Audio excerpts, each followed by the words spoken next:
There are moments in a family's life that no amount of power, wealth, or title can make easier. Moments that strip everything back, the crowns, the ceremonies, the perfectly ironed uniforms, and leave behind something far more raw. A brother. A decision. A silence that echoes louder than any announcement ever could. This is one of those moments. On the morning of February 19, 2026, King Charles III woke up as a man carrying a weight very few human beings will ever truly understand. His younger brother Andrew, once a naval hero, once a prince celebrated at state banquets and public ceremonies, was arrested on the grounds of the Sandringham estate. Not in some distant city, not somewhere far removed from the family, right there, on royal land, on his birthday. And Charles, he had already made the painful decision months before that led to this moment. He had stripped Andrew of every remaining title. He had quietly drawn the hard line that a king must draw when a brother's actions threaten something much bigger than one man's comfort or dignity. But making that decision and living with it, those are two entirely different things. What happened next, in the quiet hours after the arrest was made public, is a story about family. About the bond between a king and a daughter-in-law who had become, in the eyes of many who knew them both, the person he trusted most inside those palace walls. This is the story of a shocking royal moment, and what it really cost the man at the center of it all. King Charles III had been described many ways over the course of his long life. Patient, dutiful, complex, sometimes misunderstood. A man who waited decades for a crown that always felt just slightly out of reach. A man who carried the weight of his family's legacy with a kind of stoic discipline that the public admired but rarely fully understood. But the people closest to him knew something the television cameras could not always capture. Behind the careful public statements and the immaculate suits and the formal wave from a palace balcony, Charles was a man who felt things deeply. He grieved quietly. He worried quietly. And when something wounded him, truly wounded him, he did not always let the world see it. February 2026 wounded him. It had been building for years, really. The story of Andrew and his association with the convicted sex offender Jeffrey Epstein had cast a long shadow over the royal family. By late 2025, Andrew had agreed to stop using his remaining titles, including the title of Duke of York, following discussions with King Charles III. He had later left his long-time residence at Windsor. The release of United States Justice Department documents had added new pressure, including images and communications suggesting Andrew had forwarded sensitive government material to Epstein while serving as the country's trade envoy. Those disclosures put events in motion that no amount of careful palace management could stop. Newsweek. Charles, who by this point had already been dealing with his own cancer diagnosis and treatment while continuing to carry out hundreds of public engagements, made the decision that many around him described as one of the most personally painful choices of his reign. He stripped Andrew of all remaining royal honors. He ended it completely. In October 2025, Charles stripped his younger brother Andrew of all royal titles and privileges in a history-making move. Andrew was also asked to leave his long-time residence at Royal Lodge on the Windsor estate, where he had lived for nearly 23 years. By February 2026, he had moved to Wood Farm, a smaller property on the Sandringham estate, a quiet, total exile. AOL. And then came the birthday. February 19, 2026, Andrew turned 66 years old. And on that same morning, police arrived at Sandringham. They raided Wood Farm. They raided Royal Lodge. Andrew Mountbatten Windsor became the first member of the British royal family in modern history to be arrested. AOL. The arrest came on suspicion of misconduct in a public office, related to his time as the UK's trade envoy and the communications he allegedly forwarded to Epstein. It was the kind of headline that makes people stop what they are doing and read twice. And across the country, across the world, people did exactly that. Newsweek. Buckingham Palace had not been informed in advance of the arrest. Charles learned about it as the story was already moving, the cameras already gathering outside the gates. Whatever composure he had built up over years of managing the Andrew situation was now facing its sharpest test. Newsweek. What followed was a statement unlike most that Charles had released in his years as king. Charles did not usually sign his name personally on statements about his brother. But this time was different. His response was quick, personal, and directly addressed to the British public, telegraphing just how serious this crisis was for a monarchy with 1,000 years of history behind it.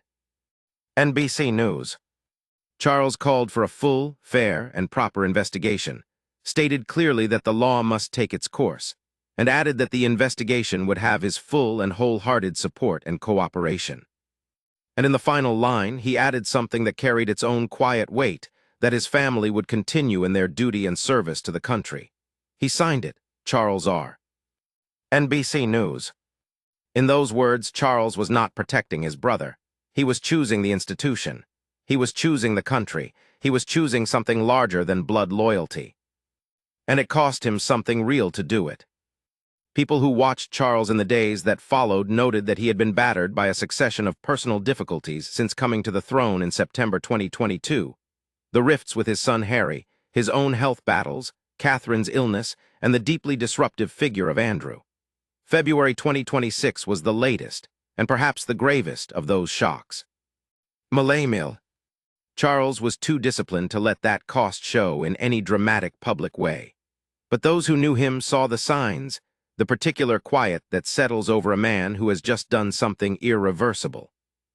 It was in this atmosphere, this specific emotional weight of responsibility and grief, and the particular loneliness that power can produce, that the significance of his relationship with Catherine, Princess of Wales, came into sharp focus. Catherine had come into the royal family in April 2011 when she married Prince William. She had arrived nervous, by her own later admission, about meeting her future father-in-law. In her official engagement interview in November 2010, she said she was quite nervous about meeting William's father, but that he had been very welcoming and very friendly, and that it could not have gone easier, really, for her. Over the years that followed, the relationship between Charles and his daughter-in-law had grown into something that royal commentators and biographers described again and again as genuinely close. When William and Catherine married, she seemed to simply get it, to understand what the royal family was about, what the expectations were, what the job would require. She integrated so seamlessly that those who observed the family closely believed Charles was, on some level, genuinely grateful for that. CBC. On the personal level, Charles and Catherine got along splendidly. But there were also larger family dynamics at play, subtle changes over time, and in the new reign that reflected something meaningful about how the monarchy was choosing to present itself going forward. CBC News. That bond had been tested and then deepened in 2024, when both Charles and Catherine faced cancer diagnoses at the same time. It was the first time in history that two senior royals were navigating the disease simultaneously. Royal biographer Sally Bedell-Smith said of Charles in March 2024 that he had always had a very good bond with Catherine, and that it was not presumptuous to say she was like the daughter he never had, that he shared with William an impulse to protect her. AOL. Charles and Catherine had met for lunch before she recorded the video announcement about her cancer diagnosis. He was described as being in the closest contact with his beloved daughter-in-law, and a statement from Buckingham Palace said he was so proud of Catherine for her courage in speaking as she did. In the close contact, in the shared lunch before the hardest announcement of her life, in the pride that came through even informal palace language, the relationship between Charles and Catherine was real, and it had been shaped by shared difficulty into something genuinely lasting. And so in February 2026, as Charles dealt with the aftermath of Andrew's arrest, the statement, the public scrutiny, the weight of a decision finally landing in the most public and irreversible way possible, the people close to both of them understood something. The king was not alone in the way a king can so easily become alone. Catherine had by this point come through the other side of her cancer treatment. She had announced remission in January 2025 and had steadily rebuilt her public schedule, from 13 engagements in 2024 to 68 in 2025. She had attended VE Day commemorations, Trooping the Color, and the annual Order of the Garter service. She had also traveled alone to meet the families of the young girls killed in the Southport attack. She had returned, fully and with quiet determination, to the role that had always seemed made for her. Malaymill. And within the family, she remained what she had always been, the person who understood the institution from the inside out. Not because she had been born into it, but because she had chosen it, every day, through the hardest years, and had never once publicly flinched. When the news of Andrew's arrest broke, William and Catherine were aligned completely with Charles's statement. The Prince and Princess of Wales were not expected to issue a separate statement, but it was understood that they supported the king's position fully. There was no daylight between them, no suggestion of hesitation. The message was unified. The law must take its course and the palace would cooperate fully. AOL. But beyond the public alignment, those who observed the family closely spoke of something quieter and more personal. The conversations that happen inside palace walls when the cameras are gone and the formal statements have been issued, and it is just family left in the rooms with the truth. Charles had made the painful decision about Andrew long before the arrest. The titles were already stripped. The exile had already begun. He had done what his role as king required of him, but making that decision had not made him less of a brother. It had not erased the decades of shared history, the Christmases at Sandringham, the funerals and coronations attended side by side, the complicated loyalty that exists between two people who grew up together inside one of the strangest and most watched families in the world. And Catherine understood that. She had watched Charles carry the Andrew situation through years of escalating pressure. She had seen the toll it took, not as a public spectacle, but as a private weight on a man who was also managing his own illness, his own mortality, his own evolving sense of what kind of king he wanted to be. She offered him something rare in that context, the company of someone who cared about him as a person, not just as a sovereign. Royal historian Andrew Loney had described the arrest as a crunch point for the monarchy, warning that if it emerged the palace had been enabling or protecting Andrew, Charles might face serious consequences for his reign. Charles's swift, personally signed statement was designed to prevent precisely that reading, to make unmistakably clear that no one was being shielded. News 24. But the cost of that clarity was personal, because in stating publicly that the law must take its course, Charles was also, in a very human way, closing a door on his brother. Not a legal door, a human one, an irreversible one. In the weeks that followed, aides described Charles as refusing to be defined by the turbulence around him. He maintained his schedule, continued his public appearances, and projected the steadiness that had become the hallmark of his approach to kingship through cancer, family rifts, and every crisis that had marked his early years on the throne.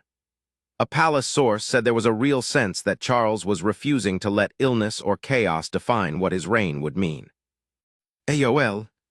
But the people around him knew what February had cost, and among those people, Catherine remained a steady presence, not as a formal advisor or a strategist, as something simpler and harder to name, as someone who had sat across from him at lunch before the worst announcement of her own life and who understood from lived experience what it meant to carry something enormous and still have to show up the next day.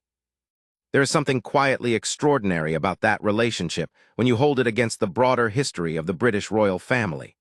Charles himself had lived through some of the most painful chapters of that history, the years when relationships inside the institution fractured visibly and publicly, when the tensions of one era left marks that no ceremony could fully heal. But those who watched Charles and Catherine closely noted that their relationship was precisely what the previous era had lacked, a warmth that reinforced not only their personal connection, but the image of a united royal family. The drama and tensions of earlier decades were, in their relationship, notably absent. The mistakes of that era did not appear to be repeating themselves. CBC. That was not accidental. It was the product of years of quiet, genuine effort on both sides. Some of the most important moments in a family's life never make the headlines. They happen in rooms with closed doors, over cups of tea that go cold while someone talks and someone else listens. They happen in the particular silence between two people who trust each other enough not to fill every moment with words. They happen in the steadiness of showing up, again and again, through cancer treatments and birthday arrests and statements signed with a king's full name. A shocking royal moment had unfolded in February 2026. The arrest on Sandringham land, the global headlines, the carefully worded, personally signed statement choosing duty over blood. The history being made in the most unwanted way. But somewhere quieter, and perhaps more true, a king leaned on the relationship that had grown slowly and steadily over 15 years. On the woman who had come into his family nervous about meeting him and had stayed, through everything, as one of the people he trusted most in the world. Charles had made the painful decision. He had carried it. He had done what being a king required of him. And Catherine, in the quiet way of people who understand what real support actually looks like, was there. Not in front of the cameras, not in any announcement. Just there, as she had been at that lunch before the hardest day of her own life, as she had been through shared cancer recoveries and quiet conversations, and 15 years of learning together what it means to belong to a family the whole world watches and very few people truly understand. That, in the end, is also part of the story, the part that never quite makes the headlines, the part that matters most.